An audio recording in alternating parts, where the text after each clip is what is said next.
The gun trembled in Marcus Thompson's weathered hands as he stared at Rex's motionless form sprawled across the dusty garage floor. The German shepherd's chest barely rose and fell, dark eyes clouded with whatever poison now coursed through his veins. It wasn't supposed to end like this, not after everything they'd survived together. Martha Williams dropped her coffee mug on the concrete, the ceramic shattering into 1,000 pieces that echoed through the abandoned service station. Frank Morrison's wheelchair scraped against the doorframe as he lurched forward, his weathered face draining of color. The acrid smell of spilled coffee mixed with motor oil and something else, something that smelled like death approaching. Just 47 minutes ago, Marcus had nothing but this crumbling inheritance and an old dog he never wanted. Now, with Rex dying and $200 million in blood money burning a hole through his conscience, he finally understood what his father had really left him. "How much time does he have?" Marcus whispered, his voice breaking. The choice would either save them all or destroy everything worth saving. Leave a like and share your thoughts in the comments along with the city you're watching from now. Let's continue with the story. 3 days earlier, Marcus Thompson had sat in the sterile conference room of Davies Associates, staring at the mahogany table that probably cost more than his annual disability checks. His older brother Bradley lounged in a $1,000 suit, checking his Rolex with the impatience of a man whose time was measured in millions. His younger sister Victoria perched elegantly in cream silk, her pitying glances cutting deeper than any insult ever could. "And to my son Marcus," the lawyer had droned, "I leave the entirety of the Thompson service station in Millfield, Arizona, including all contents and the dog Rex, who must remain with the property under Marcus's sole care." Bradley's laugh had been sharp and cruel. A gas station in the middle of nowhere. How fitting for the family failure. But it was the dog that changed everything. Rex had padded into that conference room like he owned it, 65 pounds of sable and black German shepherd, moving with the quiet dignity of something that had seen too much. When their eyes met, Marcus saw a reflection of his own broken soul staring back at him. The 900-mile drive to Arizona had been silent, except for the truck's rattling engine and Rex's occasional soft whimpers during what Marcus assumed were nightmares. They were quite a pair, a washed-up soldier with PTSD and an old military dog who startled at every backfire from passing semis. Millfield, Arizona, population 847, sat like a forgotten prayer in the Sonoran Desert. The Thompson service station squatted at the town's edge, its faded sign hanging at a dejected angle. 2 rusted gas pumps stood like sentinels over cracked concrete, and the attached garage looked ready to collapse under the weight of neglect and 115-degree heat. The apartment above the station smelled of dust and abandonment.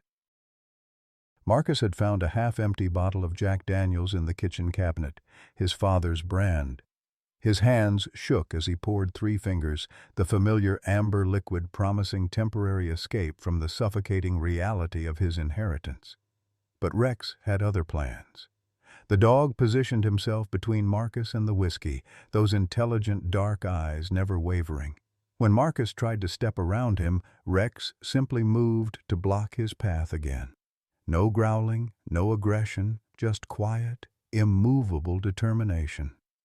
"Even you think I'm pathetic," Marcus had muttered, but something in Rex's steady gaze suggested otherwise. That first night, Rex had curled up on the floor between Marcus and the kitchen counter where the bottle sat unopened. The dog's presence was oddly comforting, the first time in 2 years that Marcus hadn't felt completely alone with his demons. Martha Williams from the general store had been the first visitor, bringing homemade soup and genuine kindness. Frank Morrison, a Vietnam veteran in a wheelchair, had followed, parking himself on the station steps to share war stories with a dog who seemed to understand every word. Neither of them knew that beneath their feet lay secrets worth killing for. The second morning in Millfield dawned with the relentless heat that made Arizona's summers legendary. Marcus woke to find Rex sitting by the window, staring out at the empty highway with an intensity that made the hair on his arms stand up. The dog's ears were pricked forward, his body coiled like a spring ready to release. "What is it, boy?" Marcus asked, but Rex didn't acknowledge him. The German shepherd remained frozen, watching something only he could see or sense. Martha Williams arrived at 9 sharp, her weathered hands carrying a thermos of coffee and a plate wrapped in checkered cloth. At 62, she moved with the efficient grace of someone who'd learned to take care of others out of necessity rather than choice. Her gray hair was pulled back in a practical ponytail, and her faded jeans spoke of a woman who valued function over fashion. "Figured you might not have gotten around to grocery shopping yet," she said, unwrapping fresh-baked biscuits that smelled like heaven. "Rex here looks like he could use a proper meal, too." Rex's demeanor changed instantly when Martha entered. His tail gave a tentative wag, and he approached her with careful steps, as if testing whether her kindness was genuine. When she scratched behind his ears, something that might have been contentment crossed his scarred features. "He's got good instincts about people," Martha observed, studying Marcus with shrewd eyes. "Dogs like this don't trust easy. Take something special to earn their respect." Frank Morrison wheeled himself up the ramp Marcus's father had installed years ago, his Vietnam veteran's cap tilted at a jaunty angle despite the weight of years in his weathered face. At 78, Frank carried himself with the dignity of a man who'd seen the worst humanity could offer, and somehow found reasons to keep believing in the best. "Bill Thompson was a good man," Frank said without preamble, settling his wheelchair near Rex. "Quiet type, kept to himself mostly, but he had a way of showing up when folks needed him most. Kind of like this old boy here seems to be doing for you." Marcus watched in amazement as Rex positioned himself between the 2 elderly visitors and the door, as if he'd appointed himself their guardian. The dog's military bearing was unmistakable now, the way he scanned for threats, the protective positioning, the alert readiness that never quite relaxed. "Was my father—" "Did he talk about the war much?" Marcus asked, surprised to find himself curious about the man who'd remained such a mystery. Martha and Frank exchanged a look that spoke of shared secrets and unspoken understandings.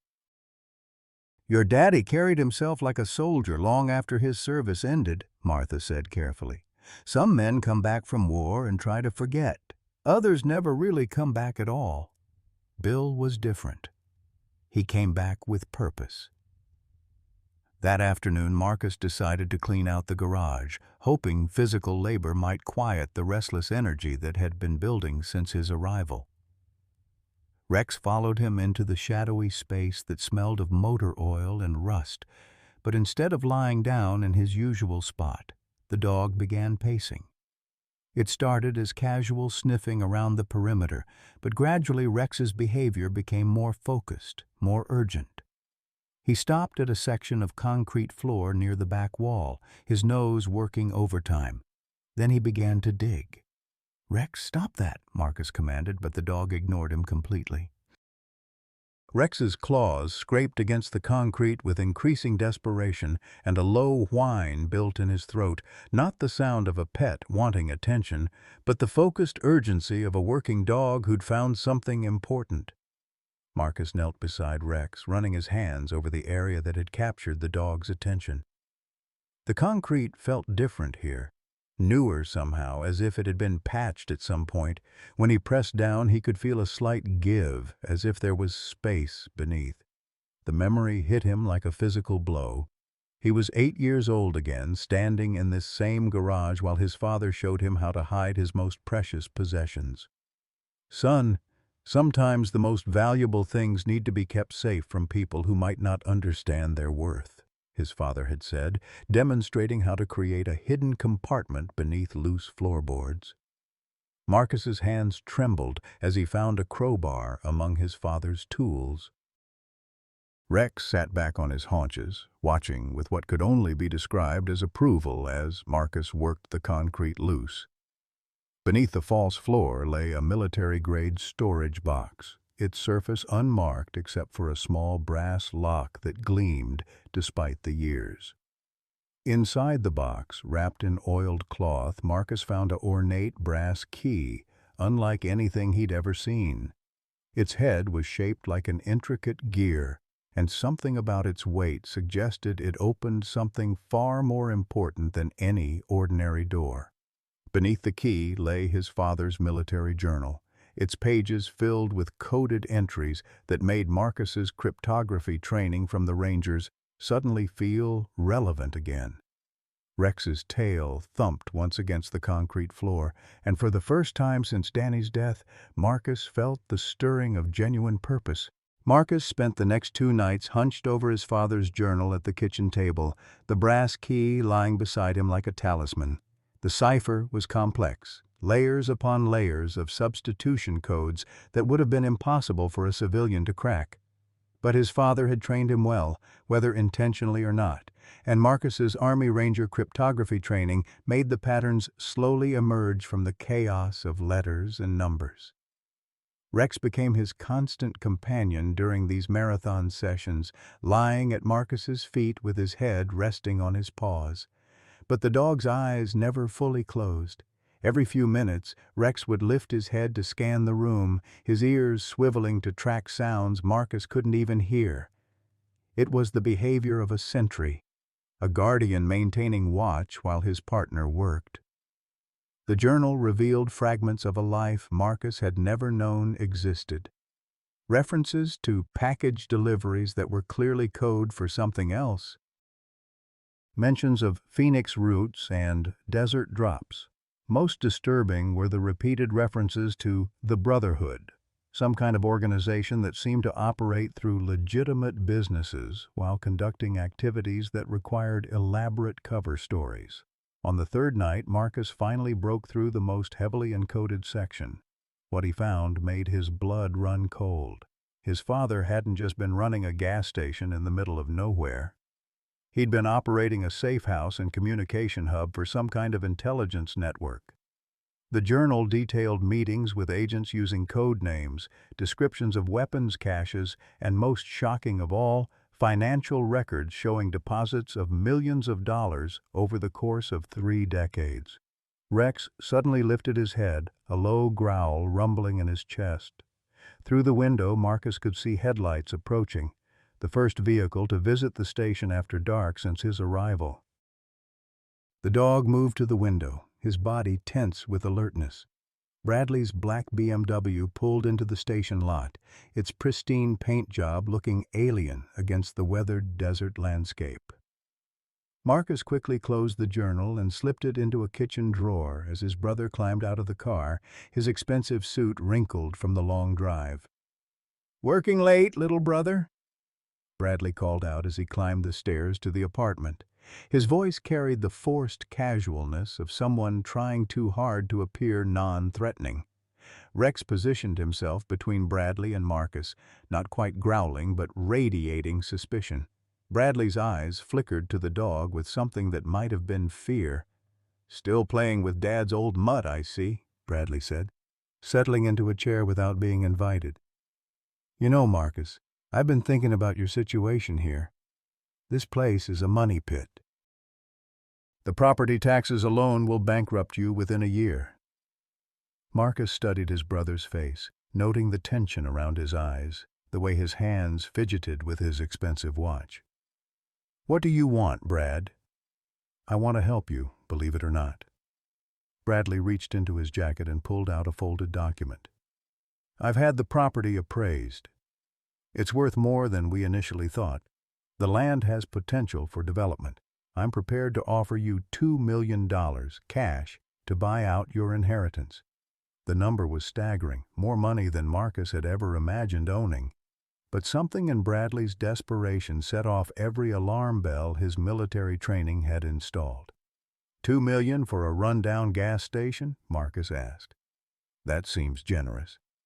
Bradley's smile didn't reach his eyes. "I've always looked out for you, Marcus, ever since we were kids. Remember when you almost drowned in Miller's Pond? I pulled you out.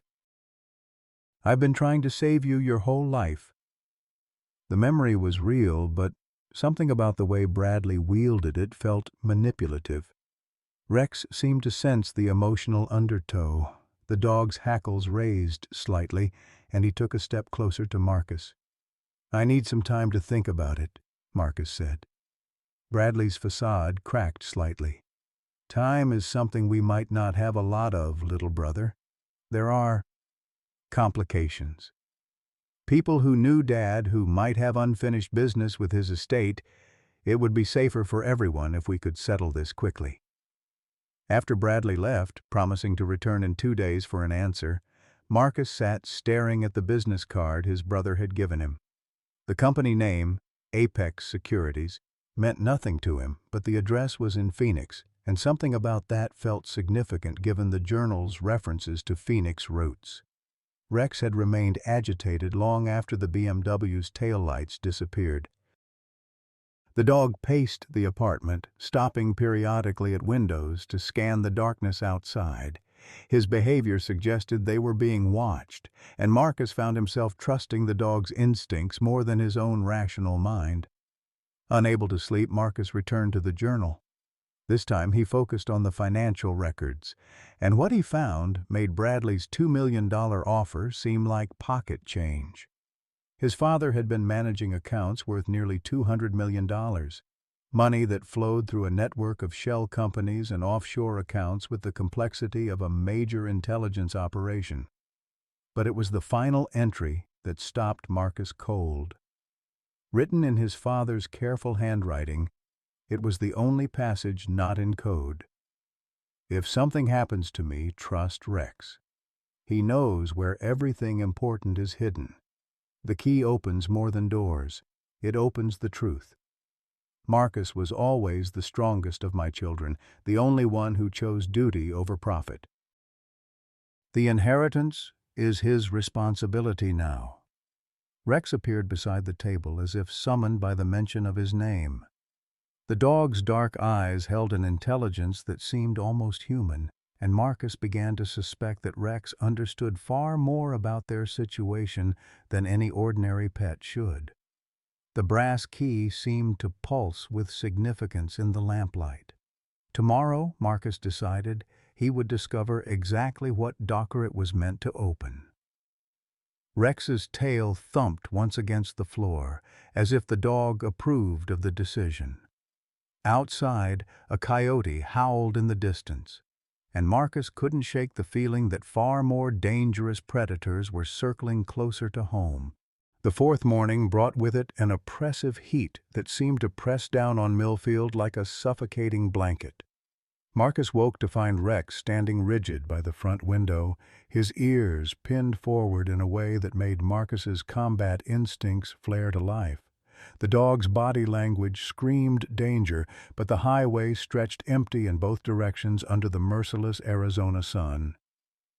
Martha arrived earlier than usual, her face tight with worry. "Frank didn't come home last night," she announced without preamble. "His neighbor called me this morning. His wheelchair was found overturned by Miller's Creek, but there's no sign of him." Rex's reaction was immediate and alarming. The dog began pacing in tight circles, whining in a way Marcus had never heard before, a sound of pure anguish that raised goosebumps on his arms despite the heat. It was as if Rex understood that Frank's disappearance wasn't an accident. "We need to search for him," Marcus said, but Martha shook her head grimly. "Sheriff's Department already swept the area, found tire tracks that don't match Frank's van. Someone took him, Marcus, and I think we both know why." The implications hit Marcus like a physical blow. Frank had been asking too many questions about Colonel Thompson's activities, sharing too many knowing looks with Martha. In their kindness toward Marcus, the elderly pair had painted targets on their own backs. Agent Sarah Chen materialized at the station that afternoon like a desert mirage, her unmarked sedan appearing on the highway with the sudden inevitability of a storm front. She was a compact woman in her 40s, with graying black hair pulled back severely and eyes that missed nothing. When she showed Marcus her DIA credentials, Rex's behavior shifted dramatically. The dog approached her with recognition, tail wagging tentatively. "Your father and I worked together for 15 years, she said without preamble, settling into the station's small office as if she belonged there. "He spoke of you often, said you had the makings of a natural intelligence operative, if you could ever forgive him for the life he'd chosen." "What life?" Marcus demanded. "What the hell was my father really doing out here?" Agent Chen opened a manila folder filled with photographs and documents. "Colonel Thompson ran one of our most successful deep-cover operations. This station was a safe house and communication hub for agents working the Southwest Corridor. Drug cartels, arms dealers, human traffickers. Your father helped us track and eliminate threats that never made the evening news." The photographs showed his father with various men and women, all carrying themselves with the unmistakable bearing of professional operatives. In one picture, a younger Rex sat beside a soldier Marcus didn't recognize, both of them alert and ready for action. "Rex," Agent Chen continued, "was trained by our best handlers.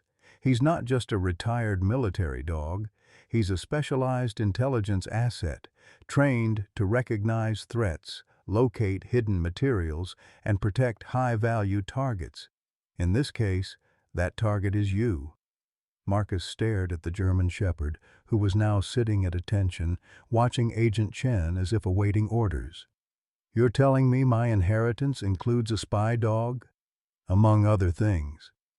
Agent Chen pulled out another photograph, this one showing a sophisticated underground facility. "Your father built more than a gas station, Marcus. The real operation is 30 feet below ground, accessible through a hidden entrance that only opens with a specific key." The brass key felt heavy in Marcus's pocket. "And my siblings, are they part of this too?" Agent Chen's expression darkened. "Bradley and Victoria have been under federal investigation for 18 months. Your brother's tech company, Apex Securities, has been selling restricted military-grade surveillance equipment to unauthorized buyers. Your sister's art gallery has been laundering the profits through international art sales. Together, they've facilitated the sale of weapons and technology to some very dangerous people." The revelation hit Marcus like shrapnel from an explosion. His own family, the successful, respectable siblings who'd always looked down on him, were criminals. Worse than criminals, traitors. "There's more," Agent Chen continued, her voice gentling slightly. "We believe they were responsible for the death of your friend Daniel Rodriguez in Afghanistan. The IED that killed Danny and his squad was built using components that trace back to a shipment Bradley arranged 6 months earlier." The world tilted sideways. Marcus gripped the edge of the desk, his vision graying at the edges. Danny, his brother in arms, his best friend, the man who'd died saving Marcus's life, had been murdered by Marcus's own blood relatives for profit. Rex appeared at his side instantly, pressing his warm body against Marcus's legs, grounding him before the grief and rage could pull him completely under. The dog's presence was like an anchor in a hurricane of betrayal and loss. "Why?" Marcus's voice came out as a broken whisper. "Why would they do this?" "Money," Agent Chen said simply. "And fear. Your siblings got in over their heads with some very dangerous people. Russian organized crime specifically. They owe debts they can't pay, and they're desperate to access your father's accounts to settle them." Elena Rodriguez arrived that evening, her weathered face streaked with tears Marcus hadn't seen since Danny's funeral. At 55, she carried herself with the quiet dignity of a woman who'd buried her only son and somehow found the strength to keep living. Her arrival felt like both a blessing and a curse. Another person Marcus cared about walking directly into danger. "Mijo," she said, embracing Marcus with the fierce love she'd shown him since he and Danny were teenagers getting into trouble together. "I had to come. I've been having dreams about Daniel. He keeps telling me to find the dog. to help the dog find what's been hidden. Rex's reaction to Elena was extraordinary. The German shepherd approached her slowly, almost reverently, and when she knelt to scratch his ears, he pressed his face against her shoulder with a gentleness Marcus had never seen from him. It was as if Rex recognized her grief, understood that she too had lost someone precious to the machinery of war and betrayal. "This dog," Elena said softly. "Daniel used to write about him in his letters, said Rex was the smartest partner he'd ever had, that the dog could sense danger hours before it arrived. He called him the guardian angel with 4 legs. That revelation sent ice through Marcus's veins. If Rex had been Danny's partner, then the dog had been there when Danny died. Rex had survived the explosion that killed Marcus's best friend, had witnessed the aftermath of Bradley and Victoria's greed made manifest in blood and shrapnel. Victoria arrived at midnight, her BMW pulling into the station lot with headlights that cut through the darkness like accusatory fingers. She moved with the elegant precision Marcus remembered from their childhood, but her face was haggard with fear and exhaustion. At 29, she still carried herself like the beauty queen she'd been in college, but something desperate haunted her eyes now. "Marcus," she called from the bottom of the stairs, her voice carrying a tremor that had never been there before. "We need to talk, just us. Please?" Rex's response was immediate and alarming. The dog positioned himself between Marcus and the stairs, every muscle tense with aggression. His lips pulled back slightly, revealing white teeth that gleamed in the porch light. It was the first time Marcus had seen Rex show overt hostility toward anyone. "I can't come up," Victoria continued, reading the dog's body language correctly. "But Marcus, you have to listen to me. Bradley's lost his mind. He's made deals with people who will kill our entire family if we don't deliver what they want. They have Frank Morrison. They'll start cutting off pieces of him if we don't give them Dad's money." The words hit Marcus like bullets, each one finding its mark in his heart. Frank, kind, dignified Frank who'd shared war stories with Rex and treated Marcus like the son he'd never had, was being tortured because of his family's sins. "What do they want?" Marcus called down, his hand resting on Rex's back for comfort and strength. "Everything," Victoria replied, her voice breaking. "Dad's accounts, his records, his contacts. They want to take over his entire operation. And Marcus," her voice dropped to a whisper, "they want Rex. They know he's trained to find hidden things. They think he can lead them to whatever Dad hid that's worth the most." Rex's growl deepened at the mention of his name, and Marcus felt the dog's muscles coil beneath his fur. Whatever Rex understood about their situation, he clearly had no intention of cooperating with the people who'd killed Danny and taken Frank. Agent Chen's voice crackled through the radio she'd given Marcus. "We've got movement on all perimeter roads, at least 6 vehicles converging on your location. You need to get to the bunker now." Marcus looked down at Victoria, seeing his sister clearly for perhaps the first time in his life. She was beautiful, intelligent, and absolutely terrified, but she was also complicit in Danny's death and Frank's kidnapping. The war between love and justice raged in his chest as Rex tugged insistently toward the garage. "I'm sorry, Vicky," Marcus said, the words carrying the weight of 29 years of sibling history. "But I can't save people who won't save themselves." Rex led him toward the hidden entrance in the garage wall, but as they reached the threshold, gunfire erupted from the highway. Victoria's scream cut through the night like broken glass, and Marcus realized that whatever choices his family had made, they were all about to face the consequences together. The brass key felt warm in his hand as he inserted it into the concealed lock, and Rex pressed against his side as if to say, "Wherever this leads, we go together." The hidden wall panel slid open with a whisper of hydraulics, revealing a steel-lined corridor that descended into darkness. Rex bounded ahead without hesitation, his claws clicking against polished concrete as automatic lights activated in sequence, creating a pathway of illumination that led deeper underground than Marcus had imagined possible. The air was cool and dry, a stark contrast to the desert heat above, and carried the faint hum of ventilation systems that suggested this facility was far more sophisticated than any simple bunker. Above them, the gunfire intensified. Marcus could hear Victoria screaming his name, her voice raw with terror, but Rex's urgent whining pulled him forward into the underground maze his father had built. The corridor opened into a spacious command center lined with banks of communication equipment, filing cabinets, and multiple computer workstations.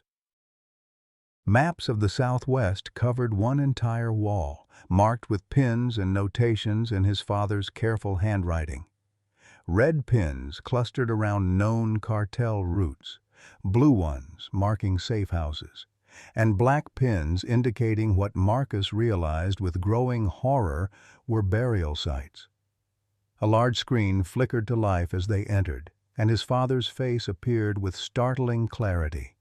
Colonel William Thompson looked older than Marcus remembered, his hair completely gray and deep lines etched around eyes that carried the weight of 3 decades of secrets.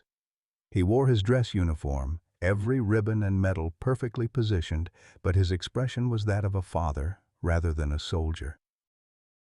"Son," the recorded message began, "if you're watching this, then Rex has brought you to where you need to be, and the people I've spent my life fighting have finally come for what they believe I owe them." His father's voice carried the same steady authority Marcus remembered from childhood, but underneath lay an exhaustion that spoke of battles fought in shadows. "What you see around you is the heart of Operation Desert Shield, not the public military operation, but a covert intelligence network that has disrupted over $200 million in illegal arms sales over the past 15 years. Rex sat beside Marcus, watching the screen with an intensity that suggested he'd seen this message before. The dog's presence was oddly comforting as his father's voice continued to fill the underground chamber with revelations that recontextualized everything Marcus had believed about his family. "The money Bradley and Victoria are so desperate to access isn't an inheritance," his father explained. "It's recovered criminal proceeds, drug money, arms profits, and blood payments that we've intercepted and held as evidence. Every dollar in those accounts represents lives saved, weapons kept out of terrorist hands, and justice delayed but not denied. I've been the custodian of this evidence, waiting for the right time to turn it over to federal prosecutors." The sound of an explosion echoed through the facility, and dust rained from the ceiling. Marcus could hear muffled voices above, speaking in accented English and what sounded like Russian. Rex's ears pricked forward, and he moved to position himself between Marcus and the entrance, his body language radiating protective alertness. "Your siblings," his father's image continued, "became involved with the Kozlov crime family 3 years ago. Bradley's company was hemorrhaging money due to poor management, and Victoria's gallery was a front for laundering profits from art stolen by the same organization. They believed they were simply facilitating legitimate business transactions until they were too deeply involved to extract themselves safely." Marcus felt his phone buzzing and saw Agent Chen's number. He answered on speaker, keeping his eyes on his father's recorded message. "Marcus, where are you?" Her voice crackled through the underground facility's interference. "We've got 12 armed hostiles surrounding the station. They've taken your sister prisoner, and they're demanding you come out with the dog and whatever access codes your father left behind." "I'm in the bunker," Marcus replied, watching Rex pace near a wall lined with weapons lockers. "My father's explaining everything in a recorded message. Agent Chen, they killed Danny. My own family is responsible for Danny's death." The silence on the other end of the line stretched long enough that Marcus wondered if the connection had been lost. When Agent Chen spoke again, her voice carried a heaviness that suggested she'd been dreading this revelation. "We know," she said quietly. Your father discovered the connection 6 months before he died. The components used in the IED that killed Daniel Rodriguez came from a shipment Bradley arranged through a third-party contractor. Your father was gathering evidence to present to military prosecutors when he had his heart attack. The recorded message continued as Marcus absorbed this confirmation of his worst fears. His father's face showed a weariness that went beyond physical exhaustion as he detailed the scope of his siblings' involvement in the criminal network that had ultimately claimed Danny's life. Marcus, I chose you as the inheritor of this responsibility not because I loved you more than Bradley or Victoria, but because you're the only one of my children who chose service over self-interest, his father said.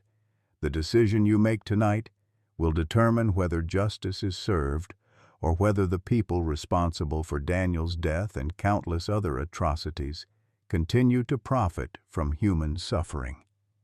Rex suddenly bolted toward a section of the command center Marcus hadn't noticed, a heavy steel door marked with warning signs and secured with multiple locks.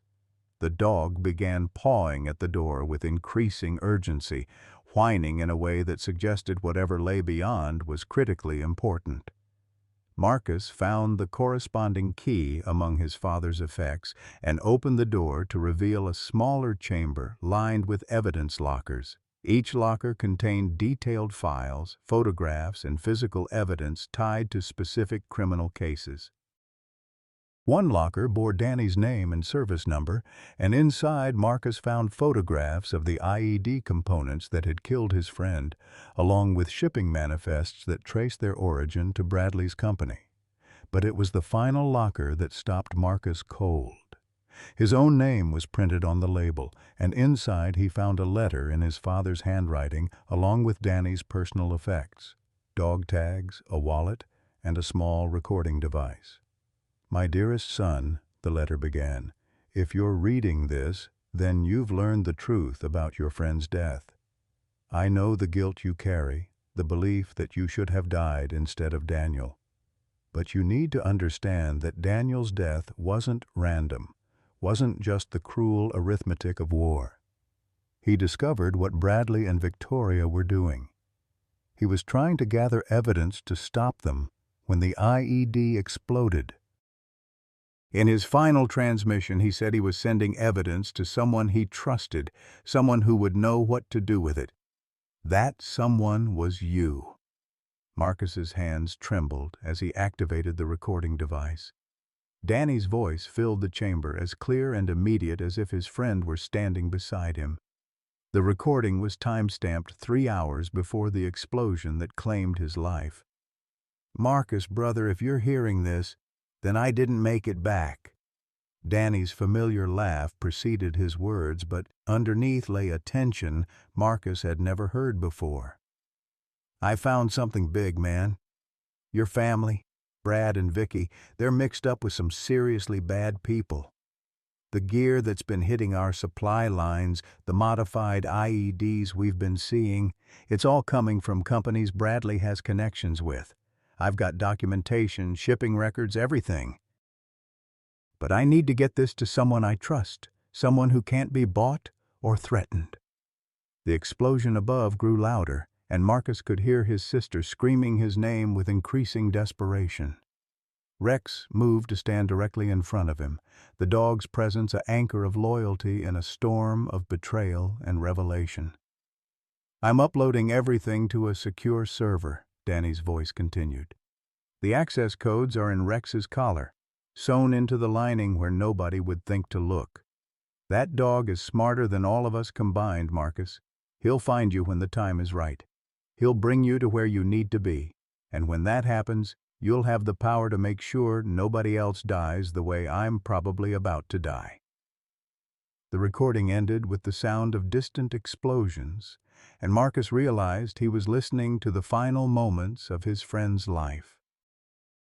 Rex pressed against his leg, and Marcus could feel the slight bulge in the dog's collar where Danny had hidden the evidence that could destroy the criminal network responsible for his death.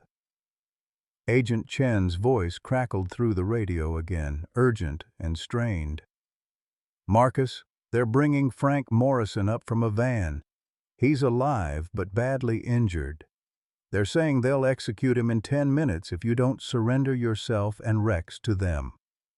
Marcus looked at the German shepherd, seeing not just a loyal companion, but the guardian of justice his friend had died trying to serve. Rex's dark eyes held an intelligence that transcended ordinary animal instincts, and in that moment, Marcus understood that the choice before him wasn't just about his own survival, it was about honoring the sacrifice Danny had made and ensuring that the truth couldn't be buried along with its witnesses.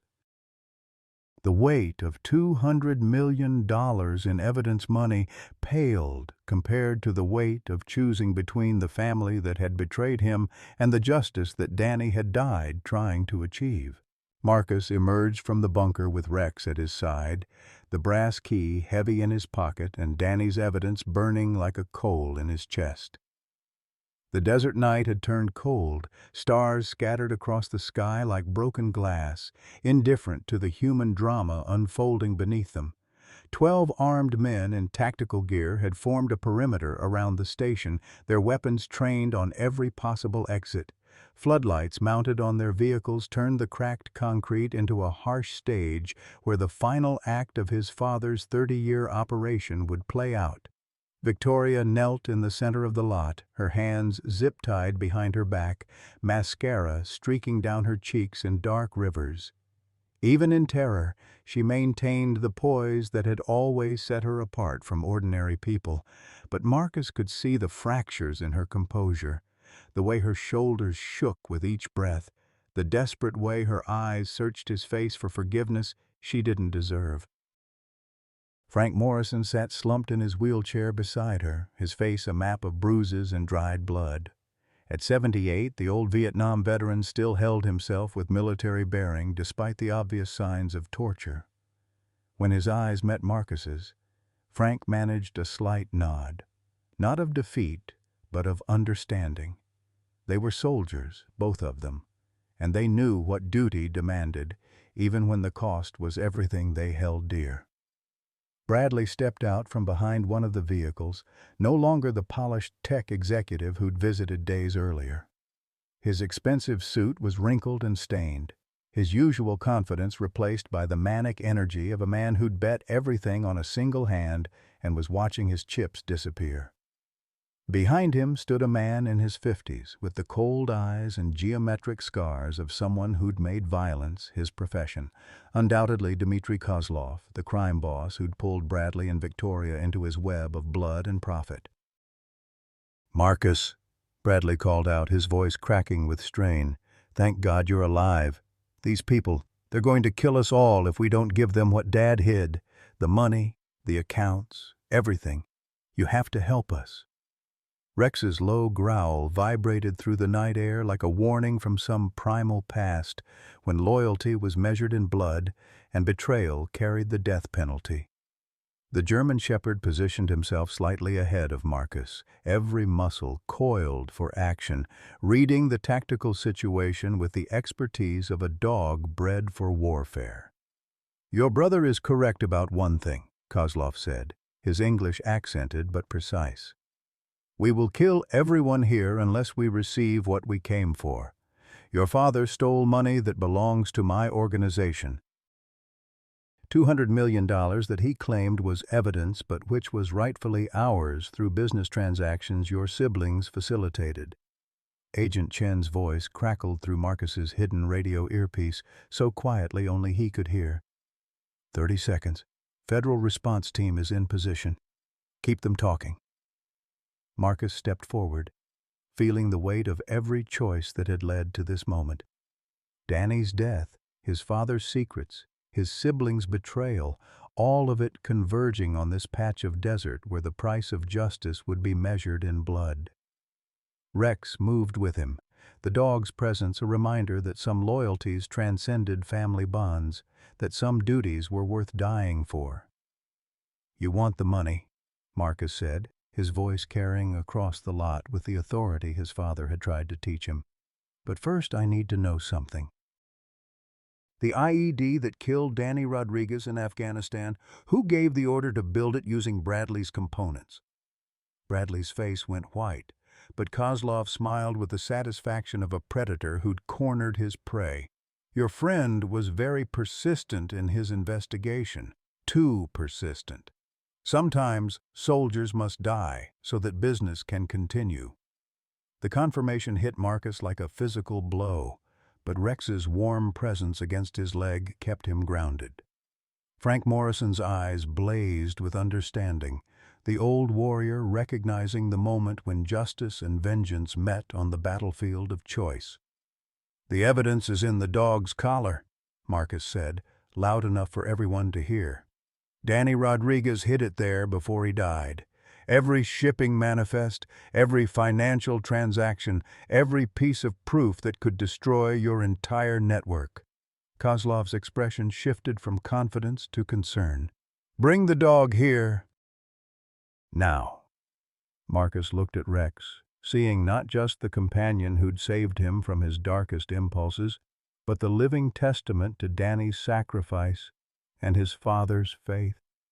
The German shepherd's dark eyes held an intelligence that seemed to encompass the entire situation. The tactical positions, the emotional stakes, the moment when everything would change. "Rex," Marcus whispered, his hand resting on the dog's head. "I need you to trust me one more time." The explosion of federal agents emerging from concealment turned the night into chaos. But as gunfire erupted around them, Marcus threw himself over Rex's body, shielding the dog who'd been protecting him since the moment they met. In that instant, as bullets whined overhead and muzzle flashes lit the desert like deadly lightning, Marcus finally understood what his father had been trying to teach him about the difference between family and loyalty. Some bonds were forged in blood, but others were forged in choice. The gunfire lasted 17 minutes that felt like 17 hours. When the smoke cleared and the desert wind carried away the smell of cordite and blood, 7 federal agents stood over the bodies of Kozlov's men while emergency medical teams rushed to treat the wounded. Bradley had taken a bullet to the shoulder and lay moaning in the dirt beside his overturned BMW.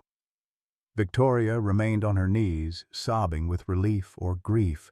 Marcus couldn't tell which, and wasn't sure it mattered anymore. But it was Rex who commanded everyone's attention. The German shepherd lay motionless beside Frank Morrison's wheelchair, a pool of dark blood spreading beneath his gray fur.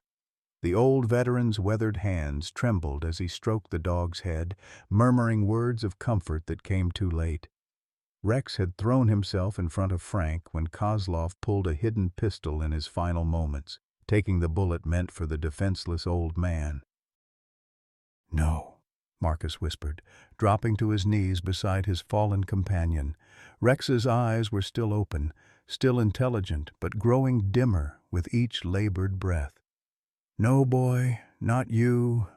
Not after everything." Agent Chen knelt beside them, her tactical vest torn and her face streaked with desert dust. "There's a veterinary trauma unit en route from Phoenix," she said, but her voice carried no real hope. "Marcus, the bullet nicked his spinal cord. Even if we save him, he'll never walk again," Marcus finished, the words tasting like ash in his mouth.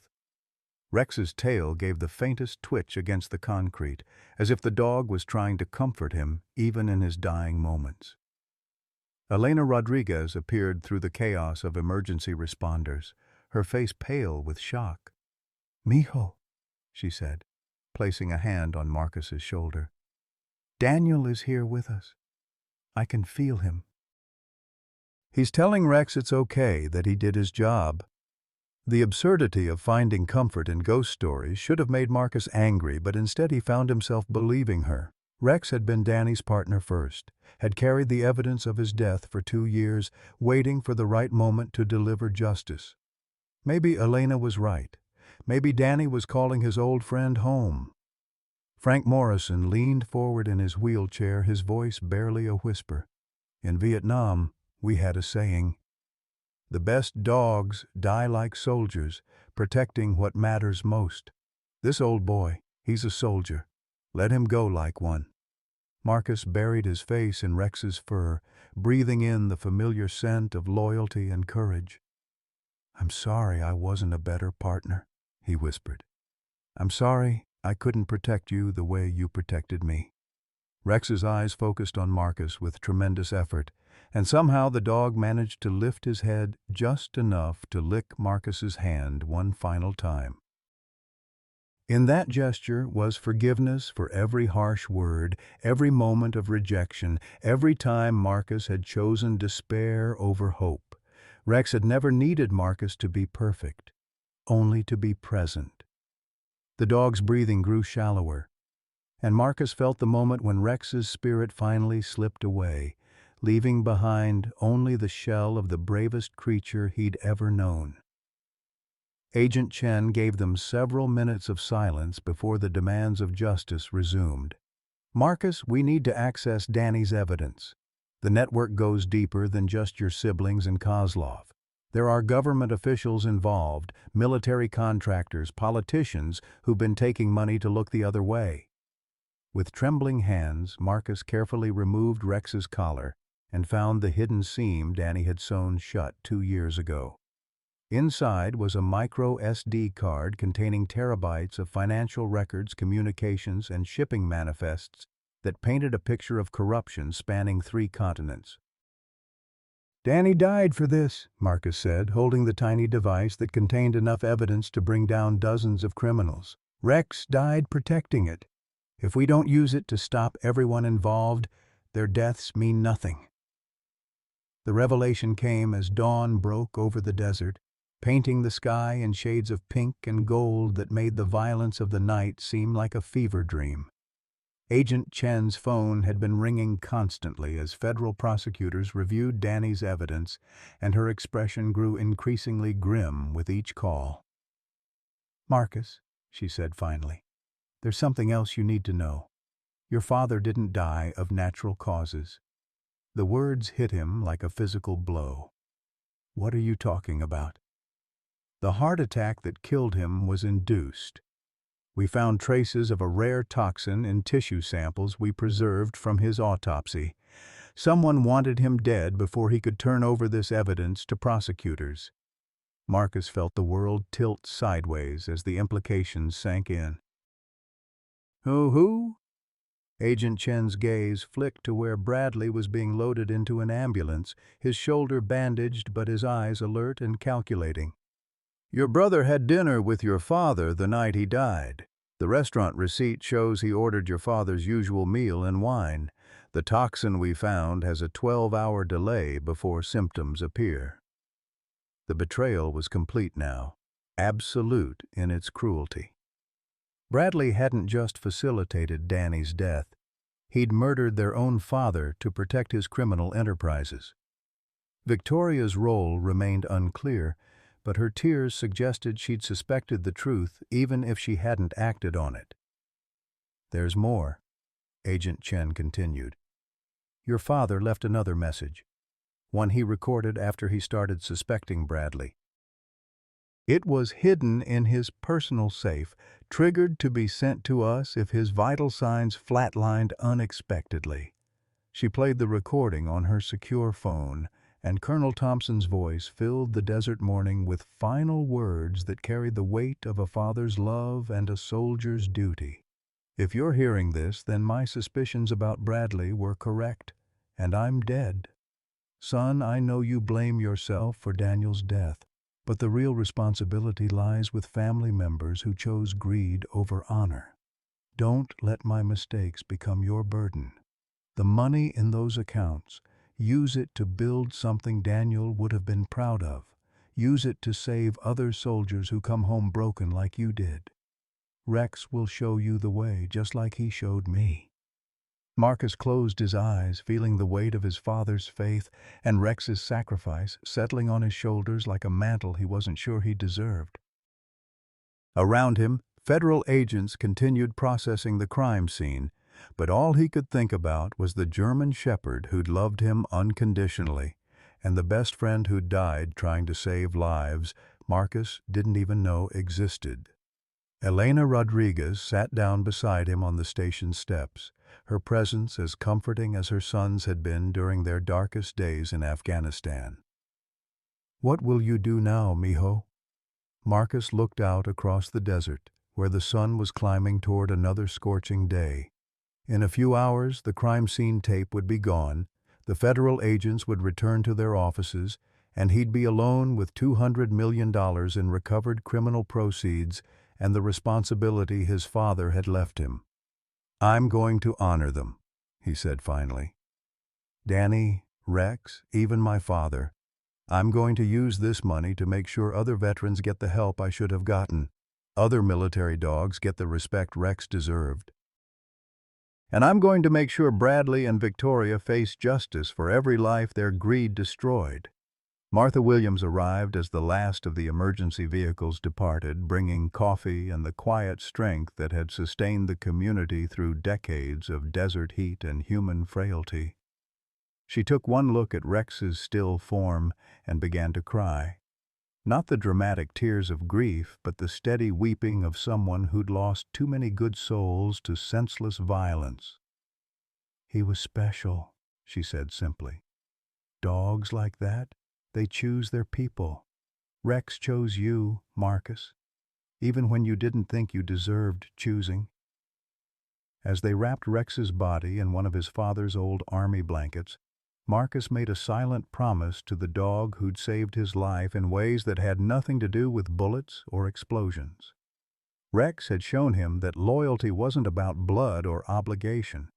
It was about showing up, day after day, even when the person you loved was too broken to love you back. The inheritance his father had left him wasn't just money or property or responsibility. It was the chance to become the man Rex had always believed he could be. 6 months later, the Thompson service station had been transformed into something Colonel William Thompson could never have imagined, but would have been proud to claim. The Haven Rest Stop sign, hand-carved by a veteran woodworker from Flagstaff, stood proud against the Arizona sky, its letters painted in deep blue with gold trim that caught the desert sunlight. Where once there had been only dust and abandonment, flowers now bloomed in carefully tended beds, watered by a sprinkler system that Frank Morrison had designed from his wheelchair. The station itself bustled with purpose.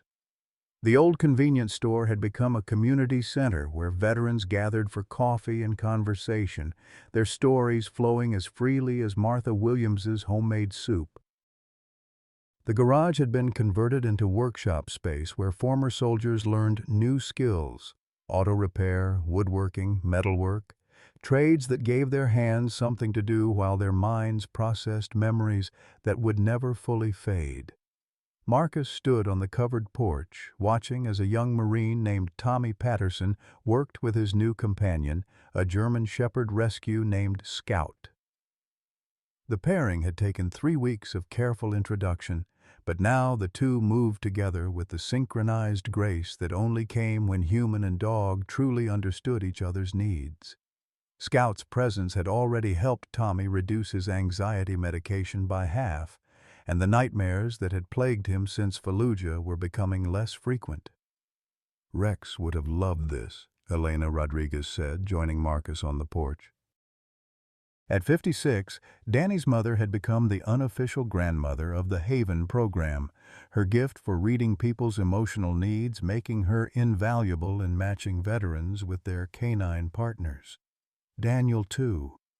He always said the best medicine for a broken soldier was purpose and partnership. The veterinary clinic that occupied the former underground bunker was Dr. Sarah Martinez's pride and joy. The Spanish-speaking veterinarian had been skeptical when Marcus first approached her about creating a specialized facility for training therapy dogs, but the success stories had converted her into the program's most passionate advocate. Dogs that other shelters had deemed unadoptable found new lives here, their own traumas from abandonment or abuse making them uniquely suited to understand human pain. Frank Morrison wheeled himself over from where he'd been supervising the installation of a new handicap ramp. At 78, the Vietnam veteran had embraced his role as the program's unofficial historian, documenting every success story and maintaining detailed records of which pairing techniques worked best for different types of trauma. His own nightmares had virtually disappeared since he'd found his purpose in helping other warriors heal. "Bradley's trial starts next week," Frank said without preamble. Marcus nodded, having tried not to think about the legal proceedings that would finally bring justice for Danny's death and his father's murder. The evidence Danny had hidden in Rex's collar had led to 47 arrests across 6 countries, but it was Bradley's betrayal of family that cut deepest. Victoria appeared at the edge of the property, walking slowly up the drive with the hesitant steps of someone unsure of their welcome. She'd been released on bail after cooperating with federal investigators, her testimony helping to convict 3 high-ranking military officials who'd facilitated arms sales to terrorist organizations. The designer clothes and perfect makeup were gone, replaced by simple jeans and the kind of worn expression that came from facing uncomfortable truths about oneself. Rex's grave sat beneath a mesquite tree Martha had planted near the station's entrance. The headstone, carved from local sandstone, read simply, "Rex, faithful partner, loyal friend, guardian of justice." Fresh flowers appeared there daily, left by veterans, local residents, and visitors who'd heard his story. A bronze plaque beside the grave explained the Haven program and invited donations in Rex's memory. Victoria knelt beside the grave, her shoulders shaking with the kind of tears that came from a place deeper than regret. Marcus watched her for several minutes before walking over to join her, Elena's hand on his shoulder, providing the encouragement he needed to take this final step toward healing. "I dream about him sometimes," Victoria said without looking up. "Rex, in the dreams he's trying to tell me something, but I can never understand what he wants. I think maybe he's trying to forgive me, but I don't know how to let him." Marcus knelt beside his sister, remembering the weight of Rex's body in his arms during those final moments. "Rex understood something about forgiveness that took me a long time to learn," he said. "He didn't wait for me to deserve his loyalty before he gave it. He just loved me until I was strong enough to love myself again." The Haven program had grown beyond anything Marcus had envisioned. 43 veteran dog pairs had graduated from the program, with success rates that were drawing attention from veterans organizations nationwide. The $200 million his father had left him was being spent exactly as intended, saving lives, rebuilding trust, and proving that sometimes the most broken souls made the strongest partnerships. As the desert sun began to set, painting the sky in shades of rose and gold, Marcus felt a peace he hadn't known since before Afghanistan. Rex's sacrifice had planted seeds that were growing into something beautiful, something lasting. Danny's death had meaning now, his evidence continuing to save lives by funding programs that gave hope to warriors who thought they'd lost everything.